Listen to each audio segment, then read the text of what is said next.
you, what has the last year been like in terms of your dealings with Better Parkville? It's been very challenging. Mr. Mackey has bullied, harassed, interfered with the elections, and done a lot of damage to the City of Parkville's reputation, and it's just been very difficult here. I was watching one of the Board of Aldermen meetings and I heard one of the aldermen refer to the fact that city staff feel harassed by Better Parkville. Is that something that you have heard, and do you feel harassed? Oh, I feel definitely harassed, and city staff, you can ask them, I don't, they're just doing their job. So all these sunshine requests that Mr. Mackey has requested, he's requested 30 sunshine requests, and each request has multiple items outlined in it.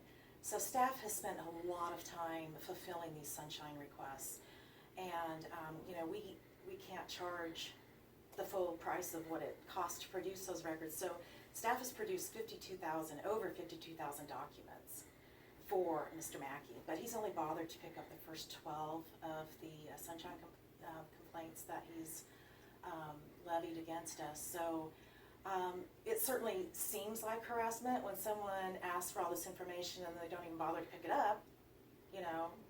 Why would you do that? But he's also contacted the State Attorney General's office. He's made 2 ethics complaints against me. He's joined together with the local National Enquirer type publication, and they together have been ruthless and relentless in their criticism of both me and the city.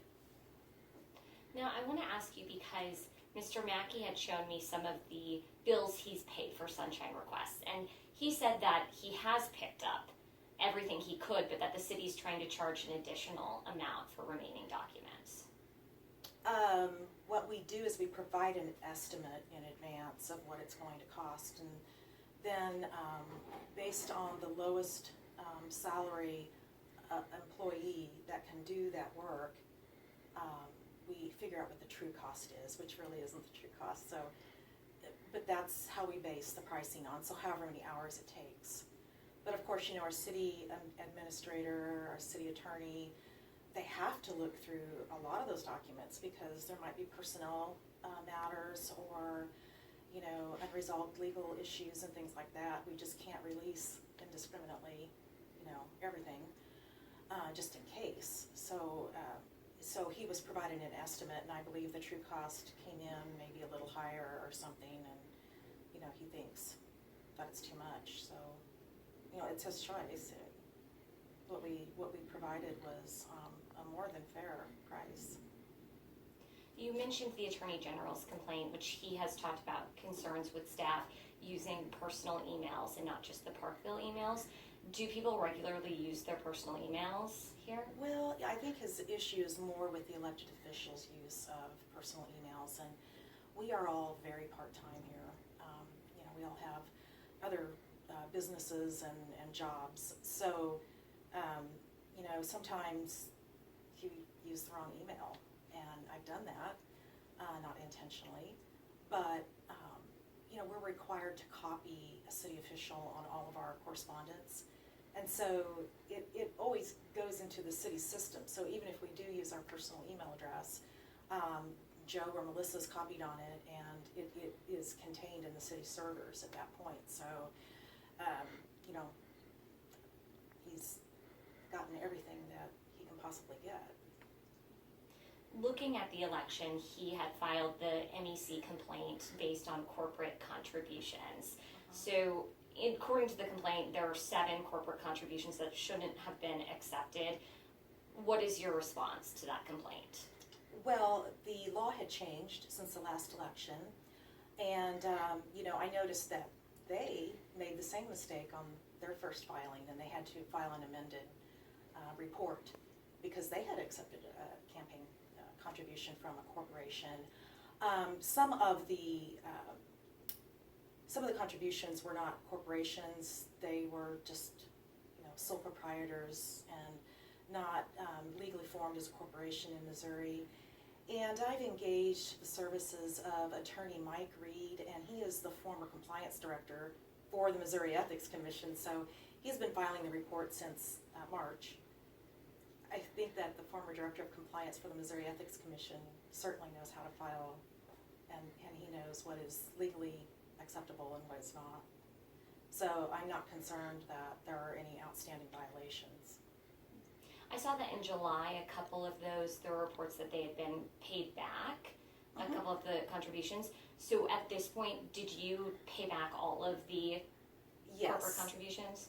Yes, I did. And some had chosen to write me a personal check. So I think he had kind of an issue with one of those as well, because the replacement check came in the day after the election, and he feels that it was my attempt to hide it, but it certainly was not the case. If you don't feel as though anything was amiss with accepting them, why did you decide to pay them back? Oh, well, because I did find out that they aren't allowed anymore. The law had changed, and I was unaware of the change in the law.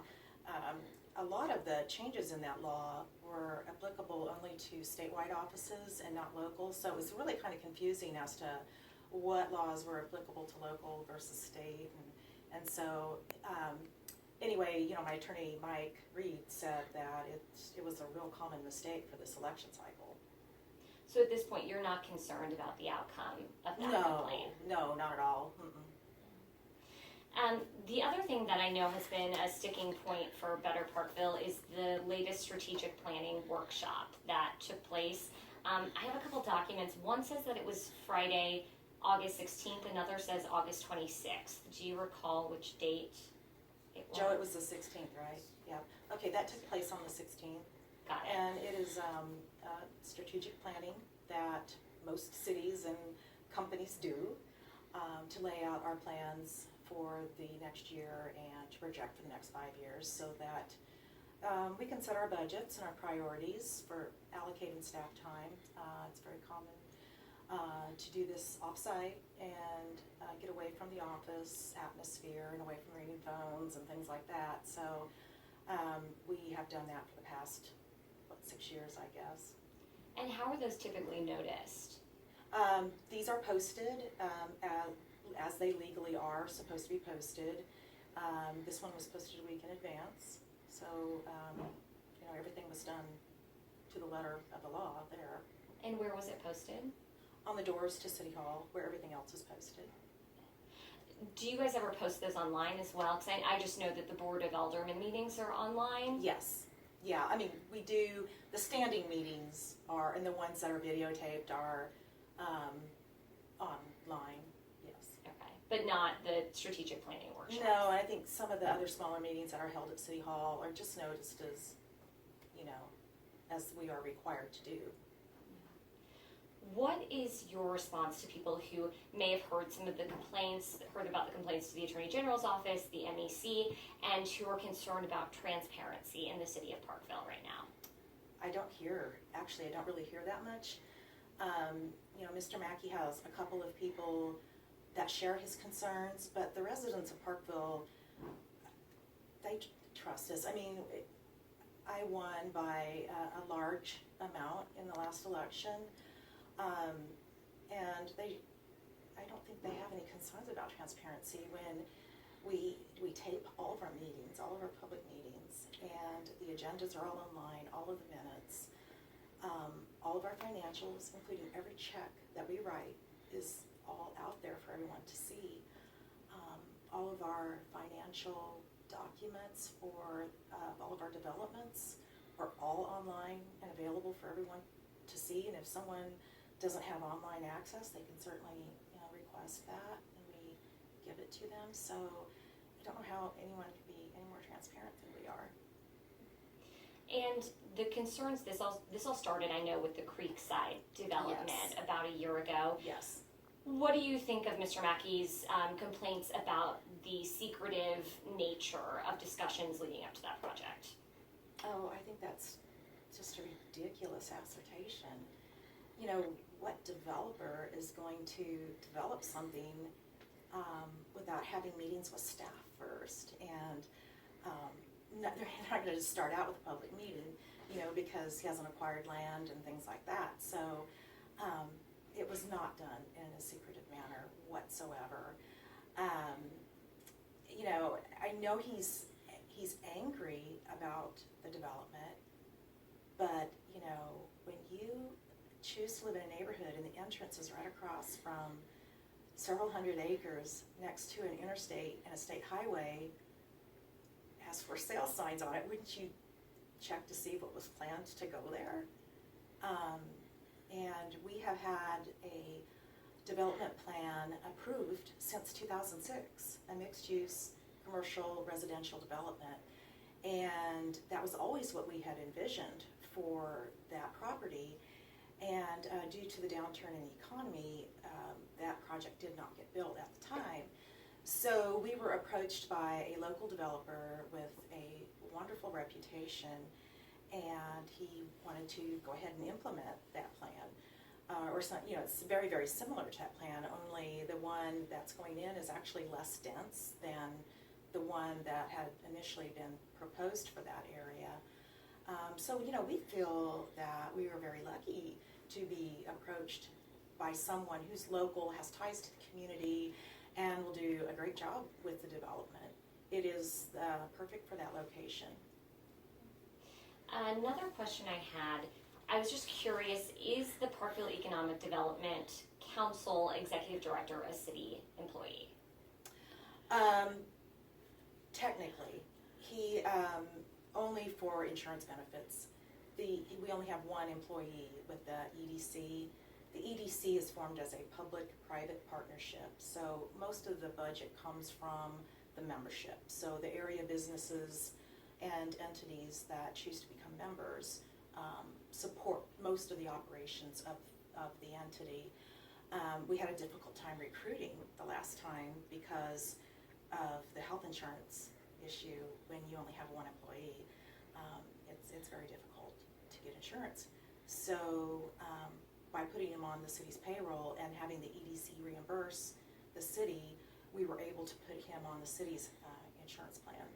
But the EDC itself covers all the costs.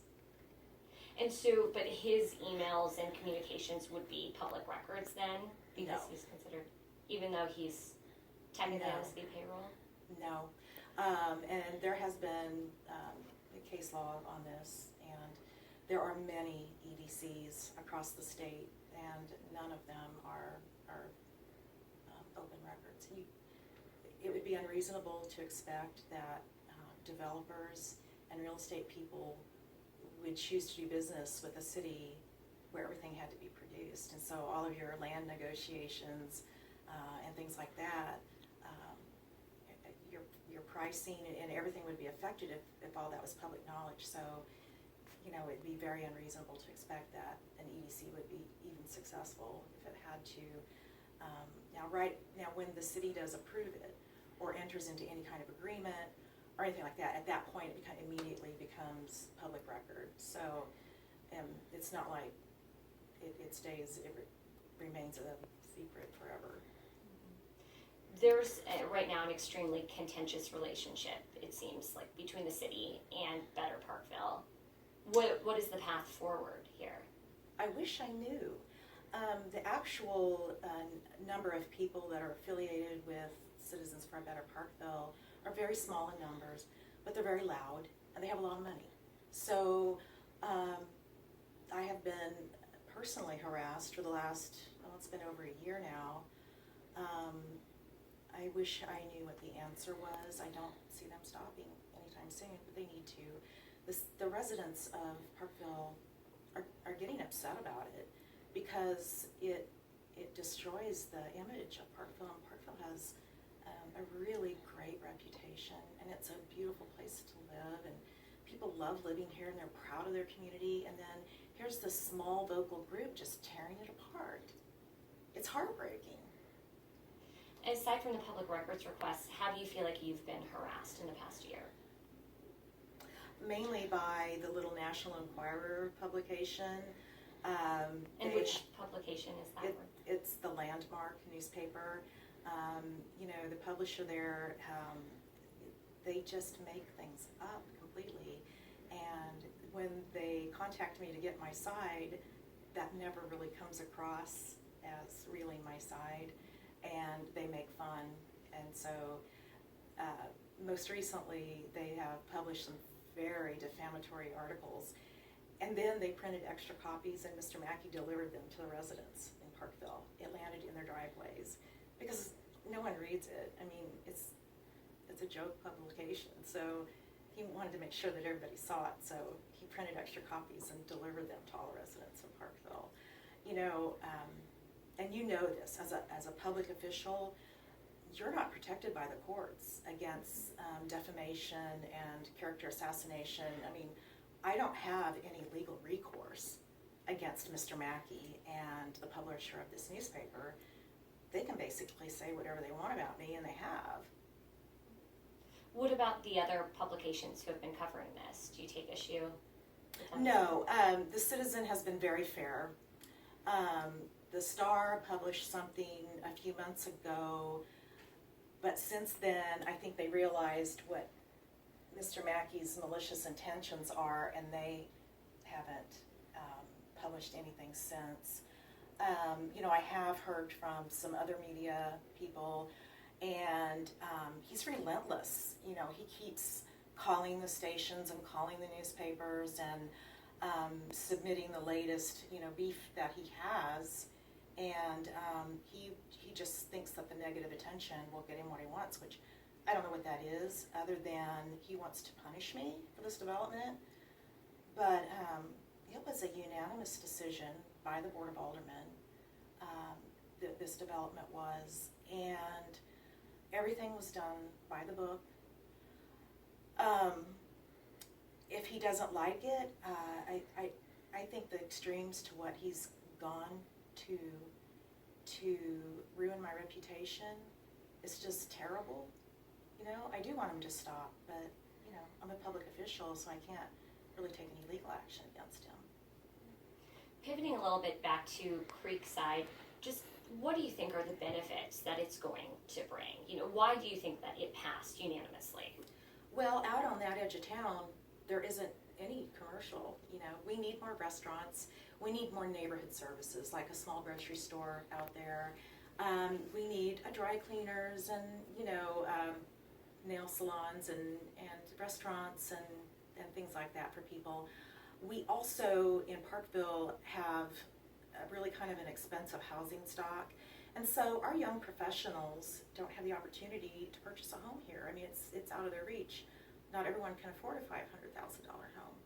So this will give us the opportunity to be able to house some of the young executives in the area, and some of the people who live here, their adult children who are, you know, getting started. They're actually going to be able to live in Parkville. Maybe some of our teachers and police officers can actually live in Parkville now.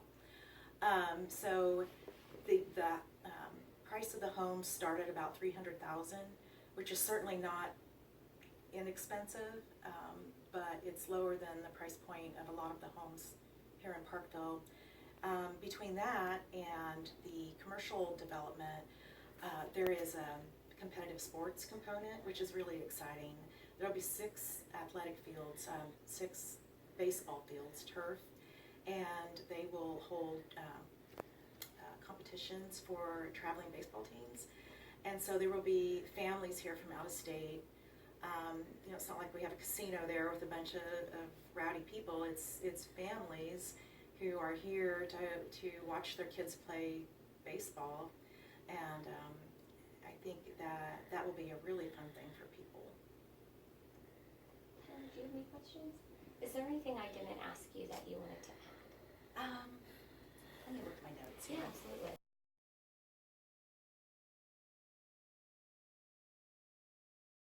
He's filing these ethics complaints, and he tries to get all the media attention and everything prior to them being settled, because he knows, you know, that they're going to go away. So it's frustrating, because just because someone files a complaint against you doesn't mean that there is any substance to it.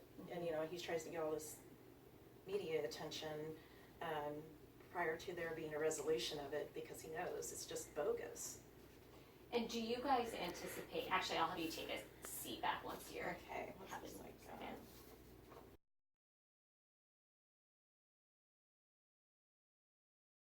Will be resolved soon? You know, it's really hard to say.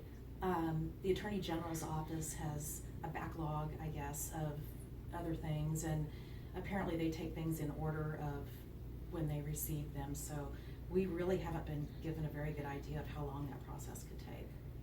I know that during the last Board of Aldermen meeting, it was maybe you guys were going to destroy records according to the records retention schedule, and the aldermen decided not to. They talked about the AG, investigation. What was your reaction to the fact that the board decided not to go ahead and destroy the records? Was that the right call? Well, I think in this case, it was the safe call. You know, he was accusing us of trying to destroy the records pertaining to the development, and there's no way we would destroy those records. These are, the list of the records that were set to be destroyed were in the packet of information, that's online for everyone to view, and you could see that it was sewer payments and dog license payments from years ago and things like that. Anything that had any relevance to anything happening today or anything that would be available under Sunshine Law would never be destroyed. We routinely do this. We can't keep everything. Is there anything else that you wanted to add? Joe, can you think of anything? Do you want to make a comment? I mean, I really don't have anything to add. You haven't said all